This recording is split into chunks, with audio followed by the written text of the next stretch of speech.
श्रीमद्भागवत महापुराण अथ सप्तदशो अध्याय। महाराज परीक्षित द्वारा कलयुग का दमन। सूत जी कहते हैं, शौनक जी, वहां पहुंचकर राजा परीक्षित ने देखा कि एक राजवेशधारी शूद्र हाथ में डंडा लिए हुए गाय और बैल के एक जोड़े को इस तरह पीटता जा रहा था जैसे उनका कोई स्वामी ही न हो। वह कमल तंतु के समान श्वेत रंग का बैल एक पैर से खड़ा कांप रहा था तथा शूद्र की ताड़ना से पीड़ित और भयभीत होकर मूत्र त्याग कर रहा था। धर्मोपयोगी दूध, घी आदि हविष्य पदार्थों को देने वाली वह गाय भी बार बार शूद्र के पैरों की ठोकरें खाकर अत्यंत दीन हो रही थी। एक तो वह स्वयं ही दुबली पतली थी, दूसरे उसका बछड़ा भी उसके पास नहीं था। उसे भूख लगी हुई थी और उसकी आंखों से आंसू बहते जा रहे थे। स्वर्ण जड़ित रथ पर चढ़े हुए राजा परीक्षित ने अपना धनुष चढ़ाकर मेघ के समान गंभीर वाणी से उसको ललकारा, अरे तू कौन है जो बलवान होकर भी मेरे राज्य के इन दुर्बल प्राणियों को बलपूर्वक मार रहा है? तूने नट की भांति वेश को तो राजा का सा बना रखा है, परंतु कर्म से तो तू शूद्र जान पड़ता है। हमारे दादा अर्जुन के साथ भगवान श्री कृष्ण के परम धाम पधार जाने पर इस प्रकार निर्जन स्थान में निरपराधों पर प्रहार करने वाला तू अपराधी है, अतः वध के योग्य है। उन्होंने धर्म से पूछा, कमल नाल के समान आपका श्वेत वर्ण है, 3 पैर न होने पर भी आप एक ही पैर से चलते फिरते हैं। यह देखकर मुझे बड़ा कष्ट हो रहा है। बतलाइए, आप क्या बैल के रूप में कोई देवता हैं? अभी यह भूमंडल कुरुवंशी नरपतियों के बाहुबल से सुरक्षित है, इसमें आपके सिवा किसी भी प्राणी की आंखों से शोक के आंसू बहते मैंने नहीं देखे। धेनुपुत्र, अब आप शोक ना करें, इस शूद्र से निर्भय हो जाएं। गो माता, मैं दुष्टों को दंड देने वाला हूँ, अब आप रोए नहीं, आपका कल्याण हो। देवी, जिस राजा के राज्य में दुष्टों के उपद्रव से सारी प्रजा त्रस्त रहती है, उस मत वाले राजा की कीर्ति, आयु, ऐश्वर्य और परलोक नष्ट हो जाते हैं। राजाओं का परम धर्म यही है कि वे दुखियों का दुख दूर करें। यह महादुष्ट और प्राणियों की पीड़ित करने वाला है, अतः मैं अभी इसे मार डालूंगा। सुरभिनंदन, आप तो 4 पैर वाले जीव हैं, आपके 3 पैर किसने काट डाले? श्री कृष्ण के अनुयायी राजाओं के राज्य में कभी कोई आपकी तरह दुखी ना हो। ऋषभ, आपका कल्याण हो। बताइए, आप जैसे निरपराध साधुओं का अंग भंग करके किस दुष्ट ने पांडवों की कीर्ति में कलंक लगाया है? जो किसी निरपराध प्राणी को सताता है, उसे चाहे वह कहीं भी रहे, मेरा भय अवश्य होगा। दुष्टों का दमन करने से साधुओं का कल्याण ही होता है। जो उद्दंड व्यक्ति निरपराध प्राणियों को दुख देता है, वह चाहे साक्षात देवता ही क्यों न हो, मैं उसकी बाजूबंद से विभूषित भुजा को काट डालूंगा। बिना आपत्ति काल के मर्यादा का उल्लंघन करने वालों को शास्त्रानुसार दंड देते हुए अपने धर्म में स्थित लोगों का पालन करना राजाओं का परम धर्म है। धर्म ने कहा, राजन, आप महाराज पांडु के वंशज हैं, आपका इस प्रकार दुखियों को आश्वासन देना आपके योग्य ही है, क्योंकि आपके पूर्वजों के श्रेष्ठ गुणों ने भगवान श्री कृष्ण को उनका सारथी और दूत आदि बना दिया था। नरेंद्र, शास्त्रों के विभिन्न वचनों से मोहित होने के कारण हम उस पुरुष को नहीं जानते जिसके क्लेशों के कारण उत्पन्न होते हैं। जो लोग किसी भी प्रकार के द्वैत को स्वीकार नहीं करते, वे अपने आप को ही अपने दुख का कारण बतलाते हैं। कोई प्रारब्ध को कारण बतलाते हैं तो कोई कर्म को, कुछ लोग स्वभाव को तो कुछ लोग ईश्वर को दुख का कारण मानते हैं। किन्हीं किन्हीं का ऐसा ही निश्चय है कि दुख का कारण ना तो तर्क के द्वारा जाना जाता है और न वाणी के द्वारा बतलाया जा सकता है। राजर्षि, अब इनमें कौन सा मत ठीक है, यह आप अपनी बुद्धि से विचार लीजिए। सूत जी कहते हैं, ऋषि श्रेष्ठ शौनक जी, धर्म का ये प्रवचन सुनकर सम्राट परीक्षित बहुत प्रसन्न हुए।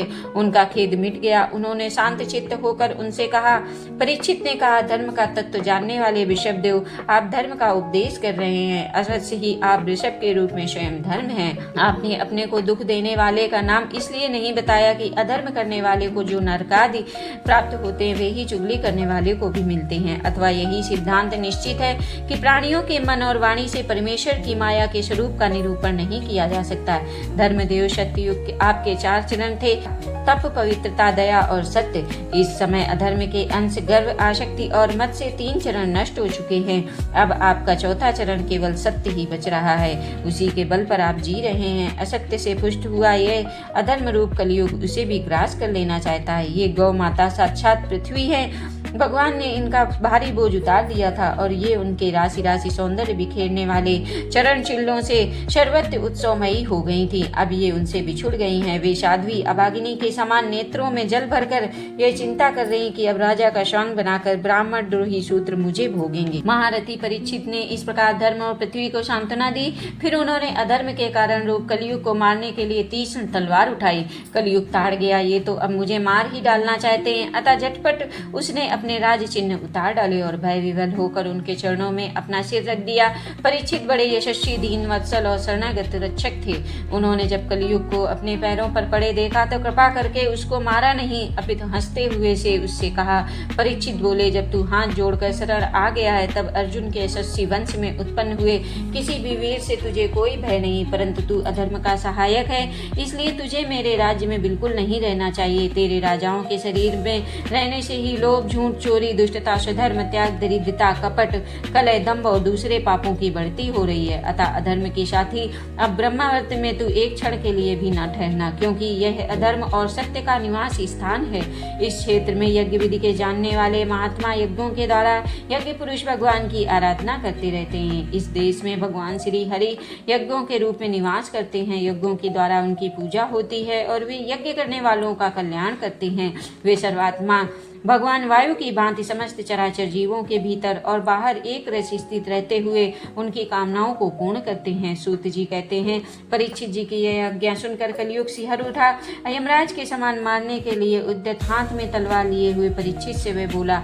कलि ने कहा, सार्वभौम, आपकी आज्ञा से जहाँ कहीं भी मैं रहने का विचार करता हूँ वहीं देखता हूँ कि आप धनुष पर बाण चढ़ाए खड़े हुए हैं। धार्मिक शिरोमणि, आप मुझे वह स्थान बताइए जहाँ मैं आपकी आज्ञा का पालन करता हुआ स्थिर होकर रह सकूं। सूत जी कहते हैं, कलयुग की प्रार्थना स्वीकार करके राजा परीक्षित ने उसे 4 स्थान दिए। धूत, मद्यपान, स्त्री संग और हिंसा। इन स्थानों में क्रमशः असत्य, मद, आसक्ति और निर्दयता, ये 4 प्रकार के अधर्म निवास करते हैं। उसने और भी स्थान मांगे, तब समर्थ परीक्षित ने उसे रहने के लिए एक और स्थान सुवर्ण धन दिया। इस प्रकार कलयुग में 5 स्थान हो गए: झूठ, मद, काम, वैर और रजोगुण। परीक्षित के दिए हुए इन 5 स्थानों में अधर्म का मूल कारण कलि उनकी आज्ञाओं का पालन करता हुआ निवास करने लगा। इसलिए आत्म कल्याणकामी पुरुष को इन 5 स्थानों का सेवन कभी नहीं करना चाहिए। धार्मिक राजा, प्रजावर्ग के लौकिक नेता और धर्मोपदेष्टा गुरुओं को तो बड़ी सावधानी से इसका त्याग कर देना चाहिए। राजा परीक्षित इसके बाद वृषभ रूप धर्म के 3 चरण तपस्या, शौच और दया जोड़ दिए और आश्वासन देकर पृथ्वी का संवर्धन किया। वे ही महाराजा परीक्षित इस प्रकार अपने राज सिंहासन पर, जिसे उनके पितामह महाराज युधिष्ठिर ने वन में जाते समय उन्हें दिया था, विराजमान थे। वे परम यशस्वी, सौभाग्य भाजन, चक्रवर्ती सम्राट राजर्षि परीक्षित इस समय हस्तिनापुर में कौरव कुल की राज्य लक्ष्मी से शोभायमान थे। अभिमन्यु नंदन राजा परीक्षित वास्तव में ऐसे ही प्रभावशाली हैं जिनके शासन काल में आप लोग इस दीर्घकालीन यज्ञ के लिए दीक्षित हुए हैं। इति श्रीमद्भागवते महापुराणे पारमहंस्या संहितायां प्रथम स्कंदे कलि निग्रहो नाम 17 अध्याय समाप्त। बोलो श्री कृष्ण भगवान की जय।